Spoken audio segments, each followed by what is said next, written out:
सिंहासन बत्तीसी के भाग 2 में आपका स्वागत है। राजा विक्रमादित्य की पहली पुतली रत्नमंजरी राजा भोज को कहानी सुनाती है कि अम्बावती में एक राजा राज्य करता था।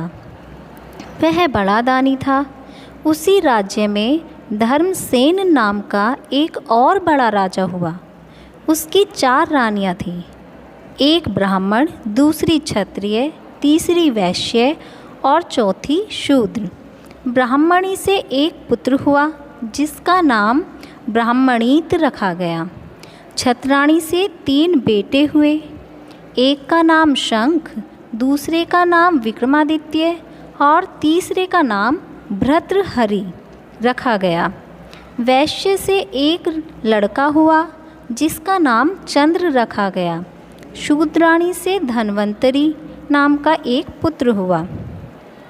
जब वे लड़के बड़े हुए तो ब्राह्मणी का बेटा घर से निकल पड़ा और धारापुर आया।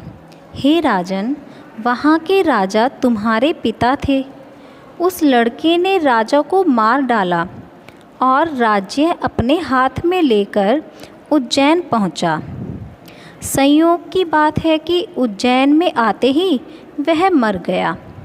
उसके मरने पर क्षत्राणी का बेटा शंख गद्दी पर बैठा। कुछ समय बाद विक्रमादित्य गद्दी पर बैठे।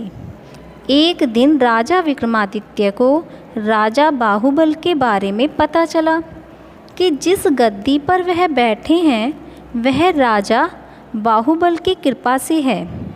पंडितों ने सलाह दी कि हे राजन, आपको जग जानता है, लेकिन जब तक राजा बाहुबल आपका राज तिलक नहीं करेंगे तब तक आपका राज्य अचल नहीं होगा। आप उनसे राज तिलक करवाओ। विक्रमादित्य ने कहा, अच्छा, और वह अपने ज्ञानी और विश्वसनीय साथी लूतवरण को साथ लेकर वहाँ गए। बाहुबल ने बड़े आदर से उसका स्वागत किया। 5 दिन बीत गए।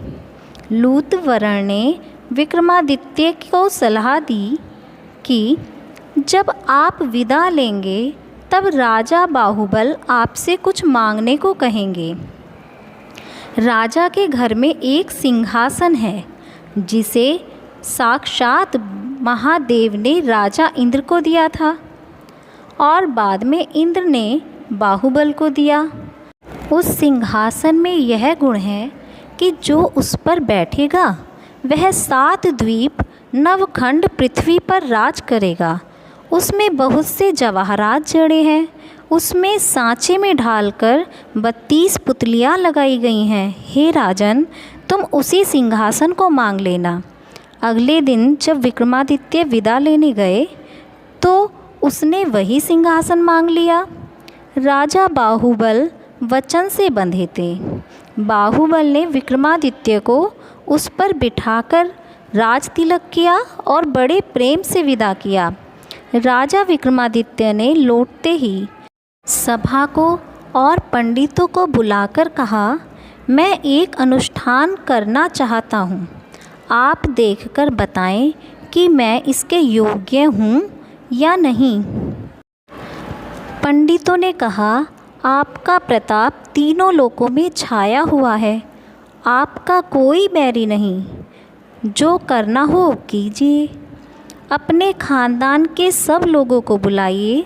1.25 लाख कन्यादान और 1.25 लाख गाय दान कीजिए। ब्राह्मणों को धन दीजिए। ज़मींदारों का 1 साल का लगान माफ़ कर दीजिए। इतना कहकर पुतली रत्नमंजरी बोली, हे राजन, आपने अगर कभी ऐसा दान किया है तो सिंहासन पर अवश्य बैठें। और ऐसा कहकर वह आसमान में उड़ गई। रत्नमंजरी की यह बात सुनकर राजा बहुत निराश हुए और चुपचाप अपने महल में लौट गए।